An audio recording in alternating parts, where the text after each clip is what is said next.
Hey there everybody, and welcome to the channel. I'm your host, Puborama, and in today's video, we are going to be breaking into the 10 most expensive vehicles that you can purchase in Grand Theft Auto Online. These are going to get quite pricey. I did this video about a year ago, but there have been some new vehicles set for sale, which are quite mind-boggling how expensive they are. I'm not only going to be talking about the price, but whether I think they are good or bad. And that brings us to the number 10 position, the Bombushka. This is the largest aircraft you can buy in the game. It's slow, features very little weaponry unless you have somebody else inside of it while you're flying, and honestly, pretty dang useless. I would not recommend to buy the Bombushka, even if it was only $2 million. There's just no reason to own this aircraft. As I said, it's slow and kind of useless, so I just really can't say you should ever spend your money on this. Let's get into the number 9 slot. And that brings us to the V65 Molotok. This is a jet. Jets are cool, they're fast, and usually pretty expensive. Unfortunately, this jet does not really have a justified price tag. It costs $4.788 million. And what do you get for that? Well, you do get homing missiles, which is pretty nice, and they are spammable homing missiles, so you can at least, you know, cause some havoc to the streets of Los Santos. But it does not feature an explosive machine gun, which is pretty dang disappointing. If this jet had an explosive machine gun, I'd easily rank it right up there next to the F-160 Raiju and other aircraft, because it's fast, and as I said, it's got good missiles, it even features flares. But at the end of the day, well, you're probably going to lose a dogfight to the rest of the aircraft when you don't really have weaponry that's going to get the job done, especially when you can purchase a propellered plane like the Rogue, which is not only faster, not only features an explosive machine gun, but even has bombs, which is kind of crazy when you think about it. So, yeah, this is what my personal opinion of the Molotok is. In the number 8 position, we have the Police Riot Van. Yeah, I don't really know why anybody would buy this, to be completely real, but hey, if you wanted it, it's $4.8 million. Yeah, $4.8 million for an incredibly slow, pretty useless vehicle. I mean, yeah, it does have bulletproof glass, but I mean, who cares? It's not like you can store this in your garage. It's incredibly slow. Just don't waste your money on this, please. Please don't. Let's get into the number 7 slot. We arrived at the first vehicle to break the 5 million barrier. This is the Swift Deluxe at 5.15 million. That is ridiculous. For a helicopter that has no weapons, is not any faster than the weaponized helicopters, literally has nothing going for it, apart from the fact it's gold. I have never seen anybody fly one of these in an actual public session, and if I did, I would pull out my railgun and instantly kill them, just so I could laugh in their face for buying this. Yes, I know some of you have billions and billions of dollars in your bank accounts. I still don't see a reason to purchase this. I just really don't.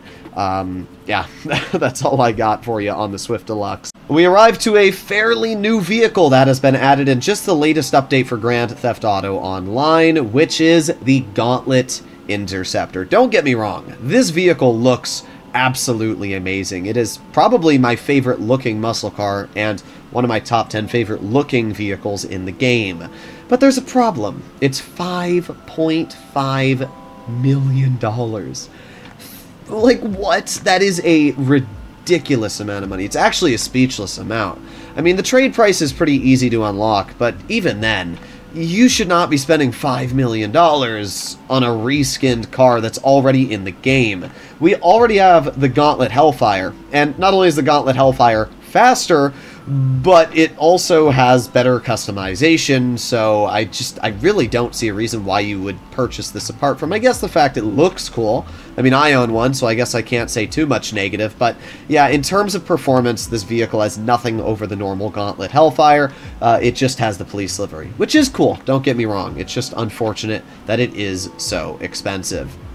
We now arrive to one of my favorite vehicles available in Grand Theft Auto Online, this being the Deluxo. it's expensive at 5.7 million without the trade price, but I personally think it is worth the money if you want a very, very effective weaponized vehicle. First of all, the Deluxo is pretty fast, driving at 127 miles per hour on the road, which is pretty good. But if you don't want to drive, well, you just activate flight mode and you can go right into the air, which is honestly really cool, and it allows the Deluxo to be super useful. It's able to hover in one spot, just like the Oppressor Mark II. However, it does have some advantages over the Oppressor. First of all, you can instantly drop it out of the sky, which makes it very easy to dodge missiles. And, unlike the Oppressor, which has nerfed homing missiles, well, the Deluxo still features the absolutely cracked missiles, which will delete anything in front of it. When you pair that with the fact that this vehicle just looks really cool and is super fun to mess around with,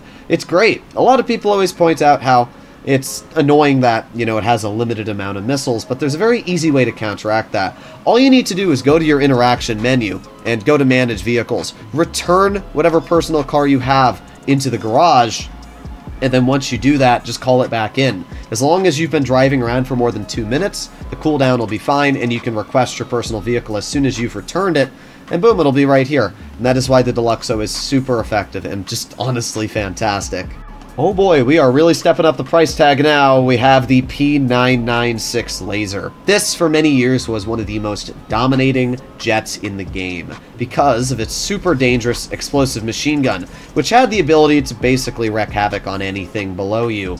However, it has since been nerfed, and the explosive machine gun, while strong, is definitely not what it used to be. The P996 Laser is $6.5 million. Think about that. $6.5 million. That's almost the same price as a $100 shark card, and absolutely just crazy when you think about it. I do not think this is even remotely worth the price tag. I mean, it still has a dangerous machine gun, as we can see. It's still explosive, and yeah, it does a lot of damage. The problem is, well, the next place vehicle we're going to be breaking into, which is the F-160 Raiju, which is the third most expensive vehicle you can purchase in the game at $6.85 million. But to be fair, that's only a couple $100,000 more than the Laser. And at that point, it's really just not that much. You know, if you're spending $6 million, what's the difference of $300,000? So what are the advantages of the Raiju? Well, first of all, it's much faster than the Laser. In fact, this is the fastest thing you can buy in the game. It features the exact same explosive machine gun, does the same damage, and everything in that regard. But you have a stealth mode, which means you can go completely off the radar to any players in the game, which is really nice if you want to make your way from point A to point B without any distractions or people trying to mess with you. When you pair all that together with the fact that this can survive upwards of 2 explosions, which the Laser can only survive 1 with all the tail fins being ripped off, this is just a better jet in every way, especially judging that it's only a couple $100,000 more. So yeah, just don't buy the Laser. The Raiju's a great purchase, and I would definitely recommend to pick it up, especially if you want speed. In the number 2 slot, we have the most expensive aircraft in the game, which is the Luxor Deluxe. Can you guess why it's $10 million? Well, it's because it's gold. This would be Donald Trump's favorite airplane. In fact, I'm pretty sure Air Force One, or whatever his personal jet is, was completely covered in gold, if I'm not mistaken. Now, I really like the design and style of the Luxor Deluxe, but the problem is it's $10 million.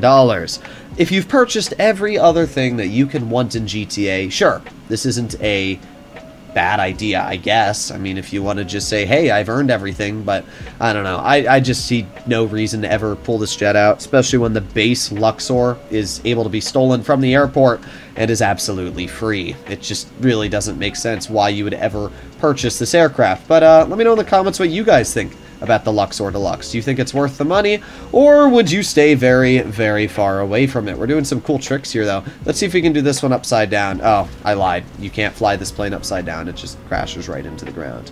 Well, that brings us to the most expensive purchase that you can make in the game. I just had to put the money livery on it because it only makes sense. Being the Oppressor Mark II. Now you might say, wait a second, you just said the Luxor Deluxe is, well, 10 million, and the Oppressor on the website is 8 million. How is this more expensive? Well, that's because purchasing a Luxor Deluxe involves you simply just buying the Luxor. You don't need to own a hangar. I mean, it just stores it as a Pegasus vehicle.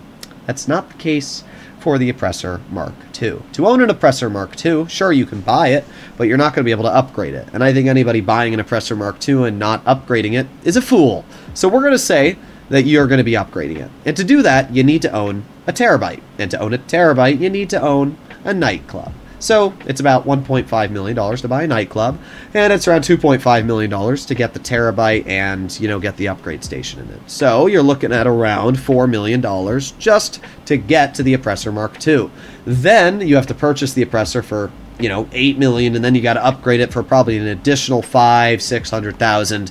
So yeah, you're looking at around $12.5 million to get your hands on an Oppressor Mark II. $12 million. That is insane. If you were to add up every vehicle from today's video, you're looking upwards of 30 to 40 million, which is crazy. And on the question of, is the Oppressor Mark II worth it? Well, it's a tricky question. Obviously, the Nightclub is a good business to own, so at least you don't need to worry about that.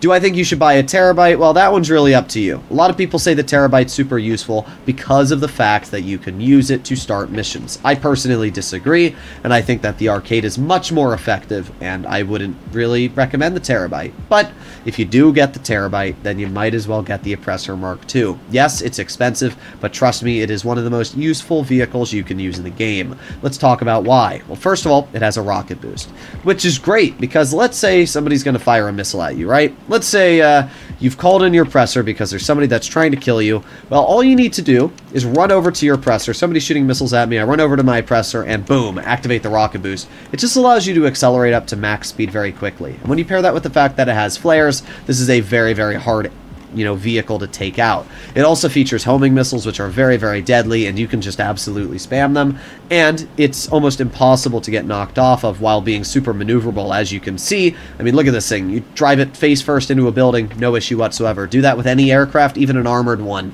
and you're blowing up. So when you pair all these things together, yeah, the Oppressor Mark II is quite incredible, but I would definitely say it has some downsides. The biggest one just being the price tag. If it was cheaper, it would be great, but it's so expensive. Let me know in the comments down below what you guys think. At the end of the day, this isn't really an opinionated list, it's just the most expensive vehicles in the game, so let me know what you think. Would you buy any of these? Have you bought them already? I expect at least 80% of you to own the Oppressor Mark II. But as always, hopefully you enjoyed today's video, and I'll see you all in the next one. Bye-bye!